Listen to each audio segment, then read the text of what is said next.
to After Dark with all of these amazing people today. I'm so excited, Ted. What about you? Kara, I am excited because, as you said a few minutes ago, we have officially broken the record with the most people on the live show on Monday night. So congratulations, everybody. And hey, Kara, I'm almost feeling a little bit down now because the event is over, but we have another one coming up. I know it was a whirlwind, but I can't wait for the next event because I just feel like they keep getting better and better. They do. And we do have some folks off the panel right now who will be in. So, Robert, stay with us for just a little bit and we'll have you on the show.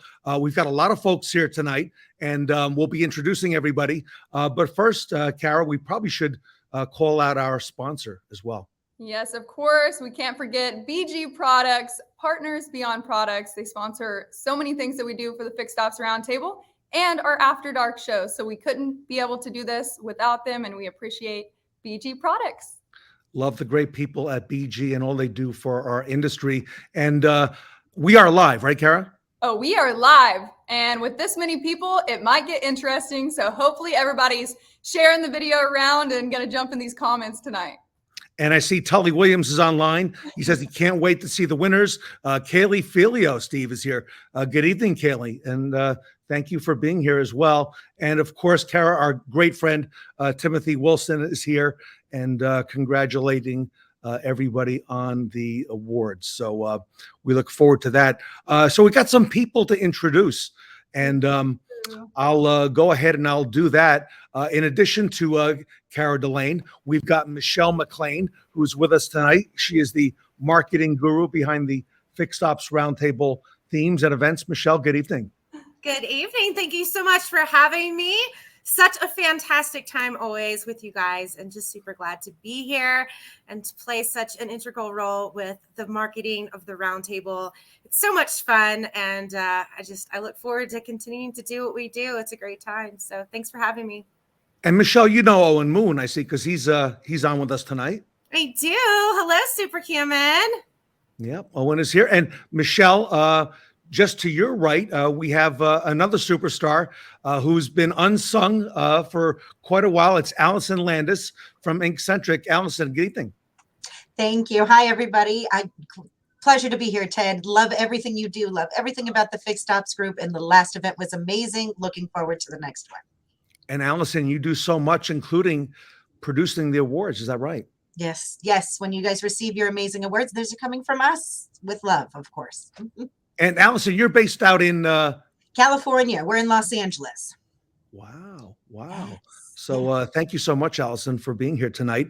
And below you is a great friend of the Fixed Ops Roundtable. It's Martha Alvarado, who we have not seen in a while. Martha, good evening. Oh, you're on mute, Martha. Unmute. Sorry. Martha, I'm sorry. I'm sorry. Can you guys hear me now? Sorry, I'm at the office. It's so exciting to be back over here. Thank you so much, Ted. Hi, Michelle. Have everybody. You know, great connections have been done over here. Okay. And it's a pleasure. Thank you, Ted, for having this place where we all come and learn from some of the best in our industry. I'm very excited for everything that is also coming. Yep. Great to have you a big part of it, Martha. So thank you for all you do. I remember when you came to our first Allison Fixed Ops Roundtable in Los Angeles, and Martha was there and sat in the front row. And it was the first time that we met Martha in person. And Martha, look how it's grown since that time, right? It's amazing. I remember the last time also in Vegas when a lot of us were connected to, and I'm missing those events, but you know what? A great relationship have developed since, and I'm glad. It's a blessing. So thank you one more time, Ed. You got a big fan in Kaylee Filio. She says Martha is amazing. She is amazing. Kaylee, that's another superhuman. That's Michelle. You know, thank you, Michelle, because you actually connect me with everybody here too. Oh, I pride myself on being a master connector, and I love our industry. I'm always AutoFam strong, so glad I can connect everyone. I want to introduce everybody to Randy Brinkman, who's with us tonight from Arizona. Randy, welcome. Hey, Ted. Hey, Kira. Hey, thanks for having me. How you doing? Hey, pretty good. Randy, you won a Best Practice Award not too long ago. So it was a little while ago, yeah. So very humble. Thank you very much. Yeah, and great job on this past event. Randy, I love the segment that you did at Longo Toyota with Ivan Vasquez, the manager of parts there. Yeah, he's really a success story. I mean, you want to evaluate this business and see what you can do. He came in entry level as a temp, actually a temporary, and look where he's come to be parts manager of one of the largest dealerships on the planet. So he is he's a true success story. He was very humble, and he hustled while he waited. And that's something for everybody to remember. Hustle while you wait, because you are being watched. Randy, you got a fan here. Tully Williams says, "Go, Randy." Do you know Tully? Yeah, Tully and I go back quite a ways, and also here on the panel is one of our partners, Mike Weldon, who we work with the Hensel Group. So we're very, very fortunate and blessed to be with them as well. Yeah, Mike does a great job. Coming to you, Mike. Also want to introduce everybody to Steve Apicella. If you haven't met him yet, Steve Apicella owns a company called Strategic DX, Your Dealer Experience. And Steve, you had that first panel on Tuesday, and what a great job. Tully was on your panel along with Ed Roberts and Sean Kingery and Elizabeth Martin. Awesome group.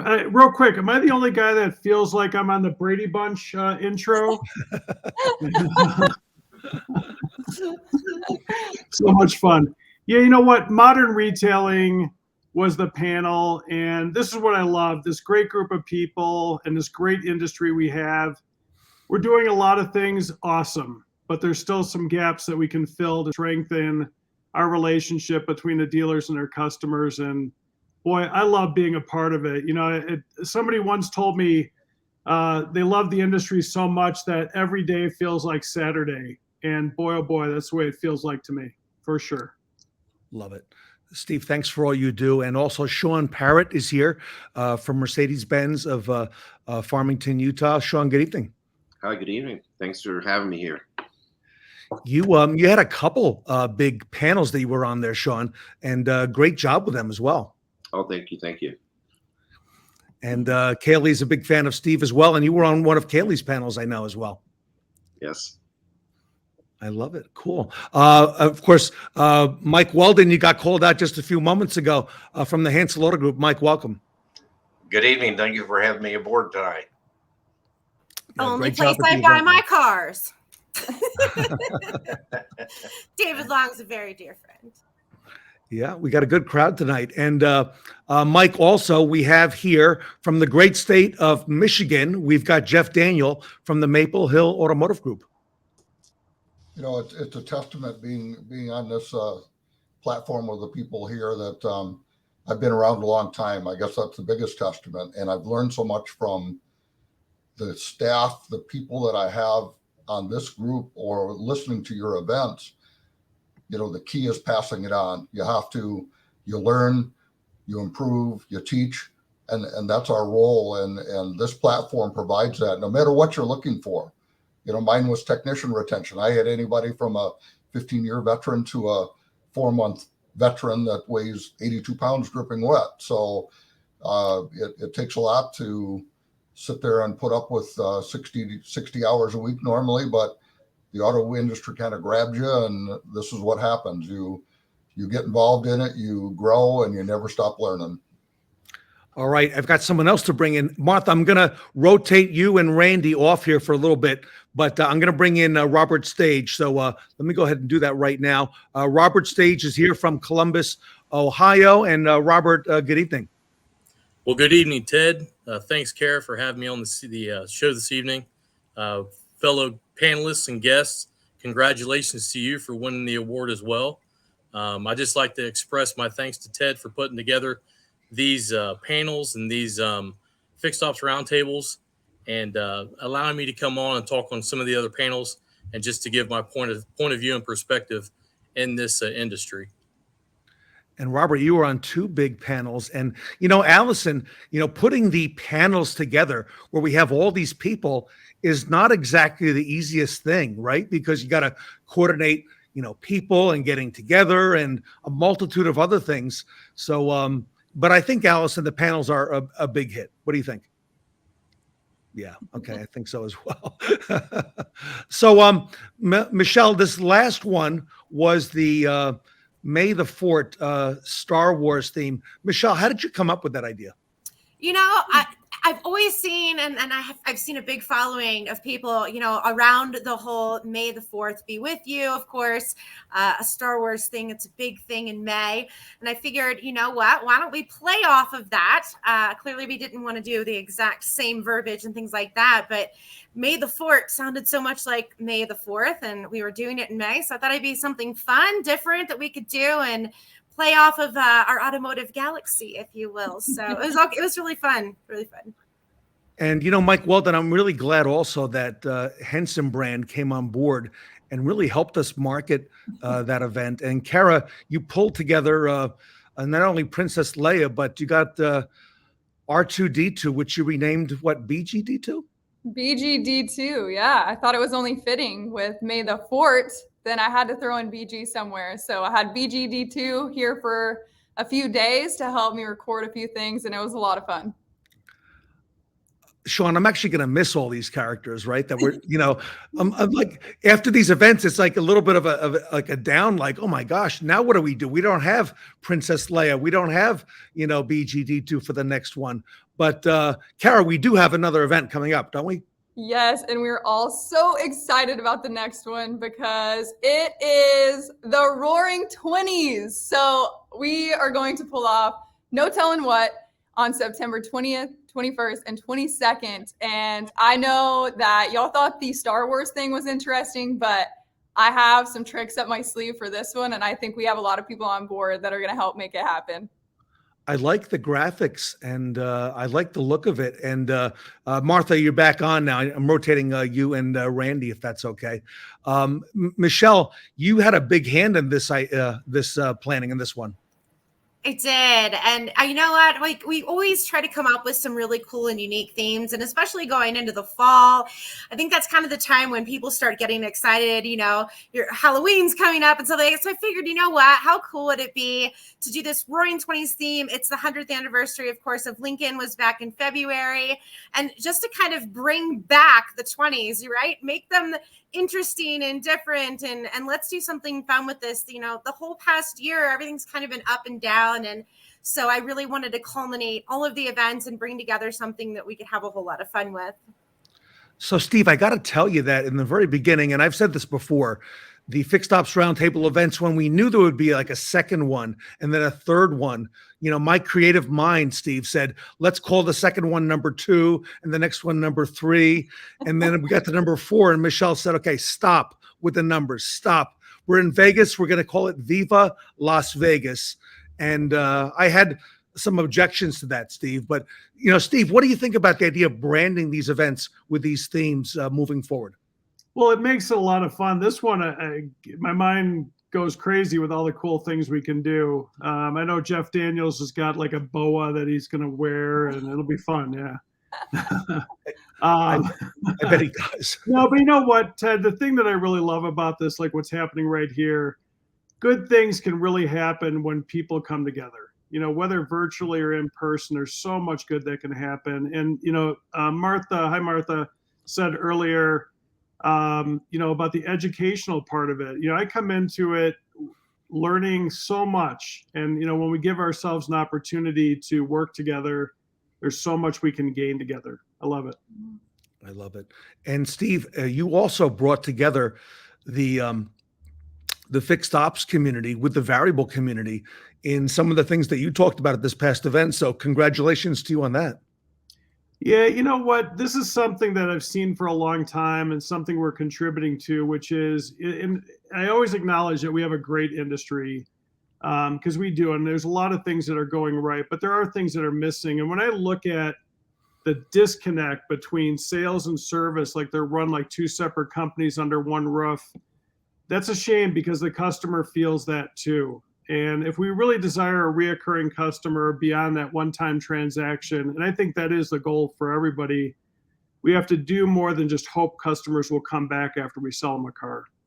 And so I love fixed ops, but where does retention begin? It begins right at that vehicle sale or before. And we got to connect the disconnected parts to make that a reality. Yep. I love it. And Allison, I know you're thinking a lot about this theme. I am too, about things that we can do with this thing to, really really make it pop. And we got a good runway, Allison, as I say, to get ready for this one. Absolutely. Yeah.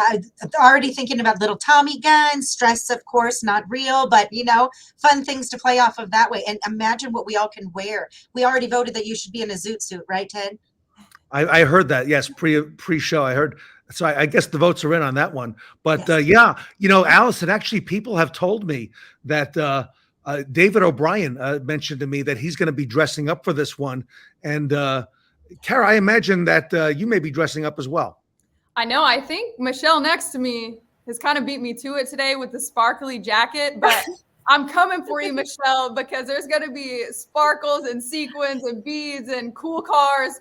All feathers, the whole nine. This is going to be really exciting. So we want to encourage everybody. One of the big reasons that I do a lot of these themed events is because we want to make it fun. While we might not be able to all be in person and dress up, it doesn't mean that you can't dress up on the Fixed Ops Roundtable. Bring your flapper gear, bring your zoot suit, bring your feathers. I'm going to be in full pinup gear myself. It's going to be a whole lot of fun. So yeah, let's make it fun together. We're glamorizing Fixed Ops. We are. We're glamorizing it. And Kara, I could see Kaylee Filio dressing up, as well. I think that would be some long white gloves, the whole nine. I love it. I love that. Jeff, what about yourself? What do you think?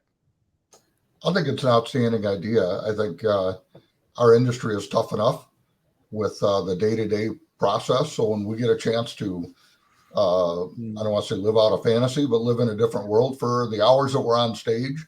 It takes that tedious day and says, I'm going to watch who's coming up, because I guarantee they're going to bring something to the table that's going to be a little bit different.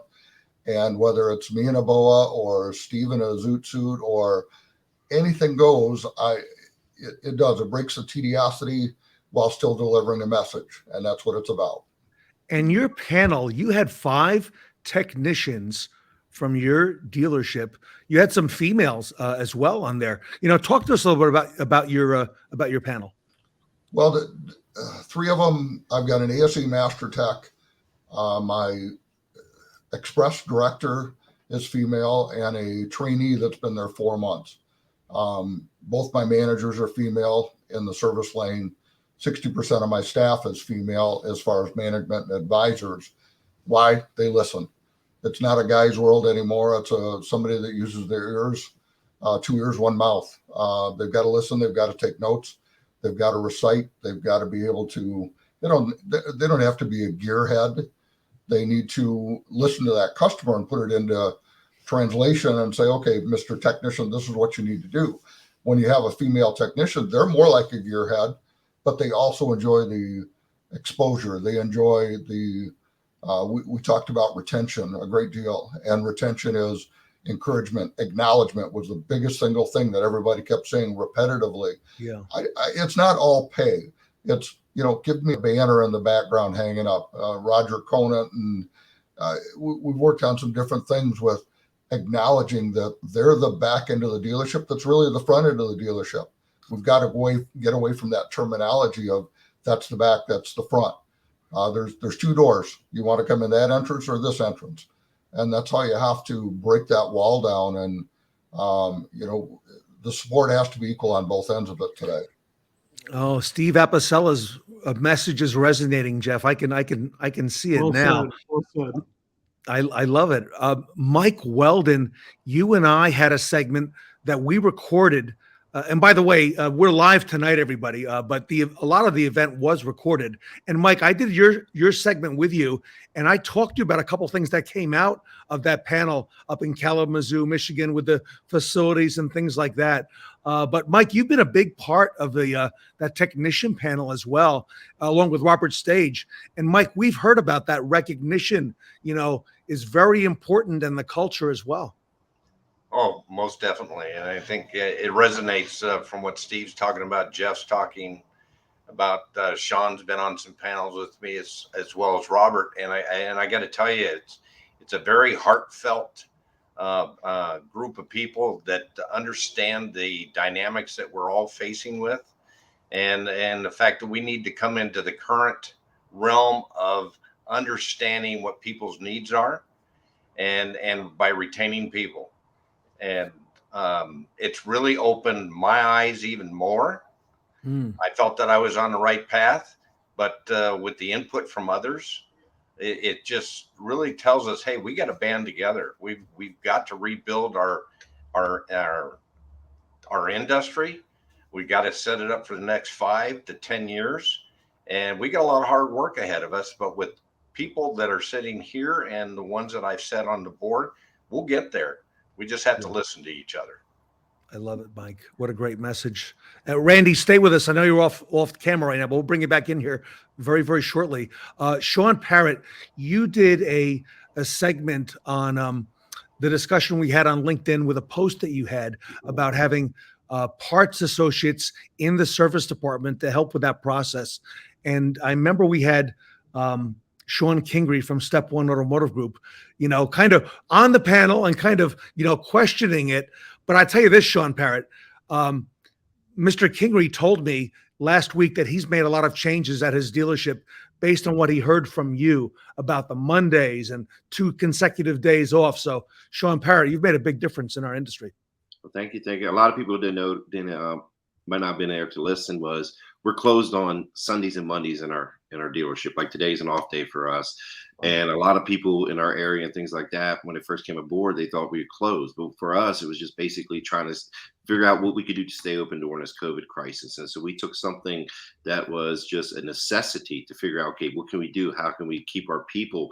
And now for us, it's a very wise business decision. I mean, and, everybody talks about, especially if you're on a variable side, is, they might get one, like a Tuesday off or a Wednesday, and they might get a Sunday off. For us, everybody in our dealership gets 2 days off back to back a week. And that's a big thing. And it's really big for retention. I love it. That is really, really strong. Robert Stage, you got a lot of credit, especially in the morning on that mobile panel. Talk to us about being on that panel with Ed Roberts and with Mark Mickens, 2 big dealership people, right? Yeah, it was really interesting to listen to their perspectives as what they encounter each day, running more vehicles than I actually get to run. Just to speak real quickly back to what Steve had said a while ago about the opportunities that arise from everyone coming together. I've already had people off of LinkedIn that's seen me on that mobile panel reach out to me and want to talk to me about speaking to other dealerships to try to set up mobile panels. So it does happen quickly. When someone sees you on one of these panels, they start to come right after you. But as far as being on with those 2 guys, it was really eye-opening, getting to find out what they go through each day as opposed to what I go through, because it is slightly different. I get to have a little bit more face-to-face time with the clients where they don't get to have that. They're still running it from the dealership. But the conversation about who they pick to be the person that goes out and is customer-facing, as well as the person that's going to fix the vehicle, was really eye-opening to me, because that's exactly how I feel about it. You can't just pick any guy or any woman who works in the back of the shop. It has to be the correct person to go out to the client's house. So, Robert, I give you a lot of credit for what you do, and you open a lot of eyes for Ed Roberts and for Mark Mickens. I know I talked to Mark the night of the recording, and I will say that on Friday, Robert, the day after the show, I was looking on Facebook and I saw Cara Delane down there in Texas posted a picture of their Ford mobile service truck right after the panel. So obviously that rubbed off on Cara as well, that, maybe we should get even more involved in that mobile game. Yeah, the dealerships are really missing out. I mean, if a singular person who's had the training that I've had, that all helps. But if a singular person can go out and do what I do, there's no reason the dealership shouldn't be able to do it. And COVID was the factor.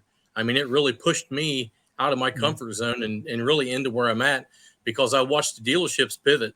They started doing concierge pickup and drop off. But if you can add the one more step of just servicing the vehicle at the home, why not go ahead and do it? And that's what took off. And it's been crazy ever since. I love it. Randy Brinkman, you did a panel, which I actually pointed out to some people today, on unapplied time.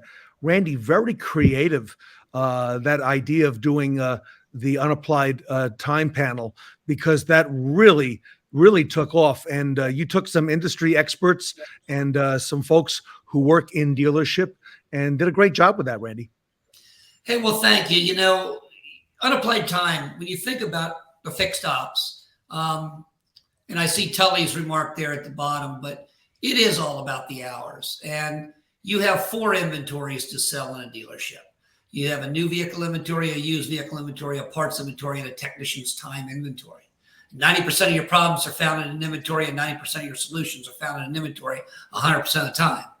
Well, the interesting thing about it is a new car, a used car, and a part not sold today can be sold tomorrow. But technician's time not sold today is gone forever. You're not going to get it. So the number one thing is, did you sell all your time?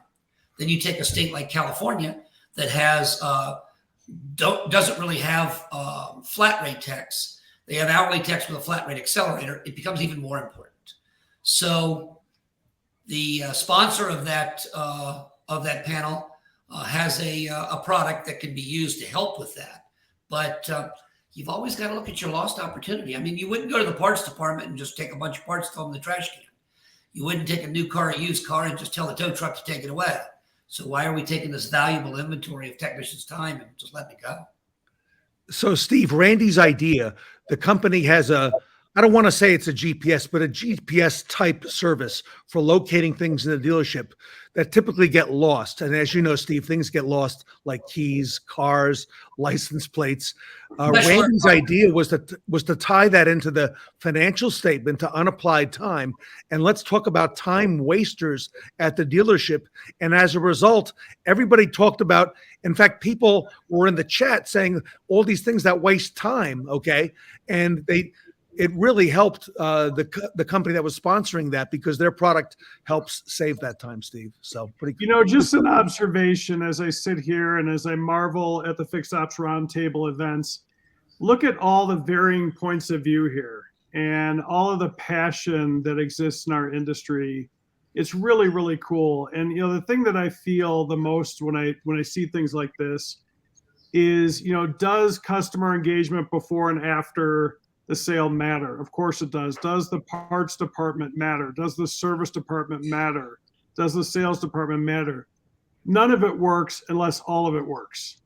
And we're all contributors to that. Everybody here, everybody watching, we're all contributors to that. So, you know, it really is one mission that we all play certain roles in to strengthen this industry that we love. I love being a part of it. Kara, we're going to call out the best practice winners in just a moment. I know you have that list we discussed a little bit earlier. Before I do, Martha, let me get some observations from you, because you were watching the event and you've seen how the event has grown from that in-person event we did in the restaurant at the Beverly Hilton, you know, to having, you know, all these folks, you know, online with us. So what are your observations, if I can, Martha? One of the things that amazes me the most in the last couple of months is how we have come together. The contributions that everybody, you know, is bringing into each other's business. There is not much of a competition, but much of like, how can we help you grow? You know, which is really good. I mean, like I said before, this is a point where we can all learn, right, from the people, the experts on our industry, and we can all grow. You asked me earlier, Tilson, in a conversation that we were having, because I recently went into digital dealer. Yes. And something that I observed there too, it's how now you know, there is more emphasis on fixed ops. There is more people talking about how important we got to pay attention. And there is more people also paying attention into the connection that we have between sales, service, and parts. I'm a BDC. I am a director for sales and service. So my department is the hub of all of these little things that happen among the whole dealership, and learning and listening to how, you know, we are taking into consideration that we have to become one, because just by doing that, we're going to really grow our business and we're going to be stronger. Love it. Great message, Martha. Thank you so much. Okay, let's call out the winners, because Allison, typically you produce about 5 awards for the event, and that's what people voted on.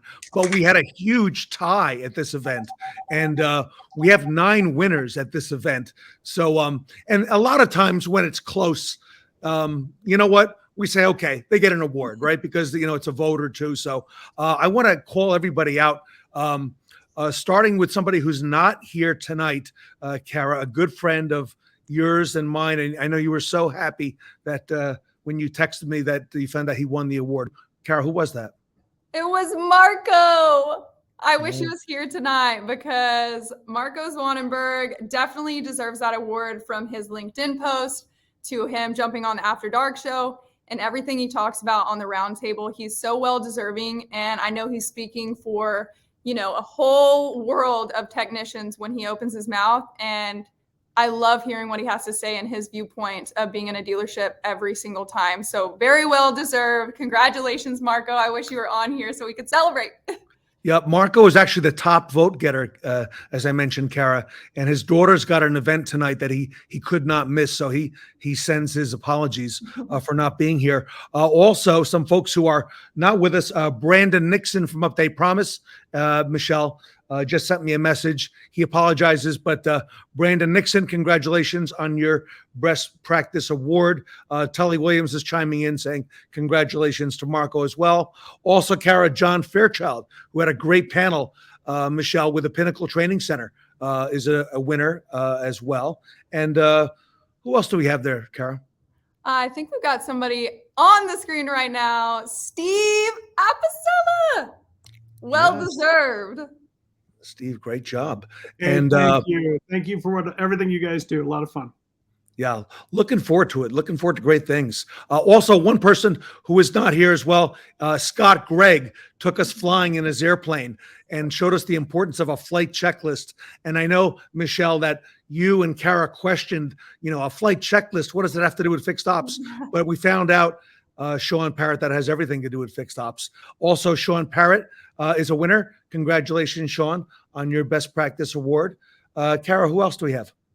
We've got Robert Stage, who's on here too. We're excited to have you. Thank you. Congratulations. Yep. Thank you. I really appreciate it. Congratulations, Robert. Michael Weldon, well-deserved Best Practice winner. So, Michael, thank you so much. Very humbled. Yeah.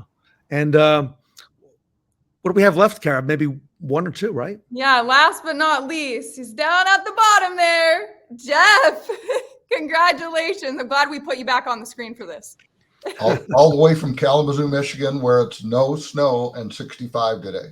Tomorrow's a different entity, but thanks a lot. It was a great time, and it's always a pleasure being in this type of environment. Giving back. And Jeff, congratulations to your team and Lori Holter, who was on the panel moderating, and of course, Jeff, to Roger Conant, who helped orchestrate all that together. Absolutely. Yep, love it. All right, so we're at about time, everybody. Kara, remind us again on that next event that's coming up, just to make sure that we mark our calendars and we know when it is. Yes, you've got a few months to go, but start preparing now because it's going to be an amazing Fixed Ops Roundtable. It's going to be virtual once again. It's going to be September 20th, 21st, and 22nd, and it is the theme, the Roaring 20s. So everybody gear up and get ready, and you'll be able to get your complimentary tickets at fixedopsroundtable.com once again. Love it. So we are looking forward to that and all the special things that'll happen along the way between now and then. So it seems like a long time, but it's going to go like that, Sean, right? Yeah. So it'll be here before we know it. So I look forward to having you all on the show. Randy as well, who's out in the green room, and Martha, we're going to have you back on the show. All right. So we got a lot to talk about. So appreciate all of you being here tonight. For sure. Thanks, everyone. Congratulations to all the winners. Thank you, Allison and Michelle, for everything you do for the Roundtable. And everybody, a big round of applause for Mr. Ted Ings, because he is the leader of the pack, and we couldn't do this without him. Thank you, everybody. We appreciate you guys being on here tonight. Thank you, y'all. Love it. All right. Well, so on behalf of Kara Delane and the rest of the crew, we will see you next week at 8 p.m. And thank you all for your great support of Fixed Operations.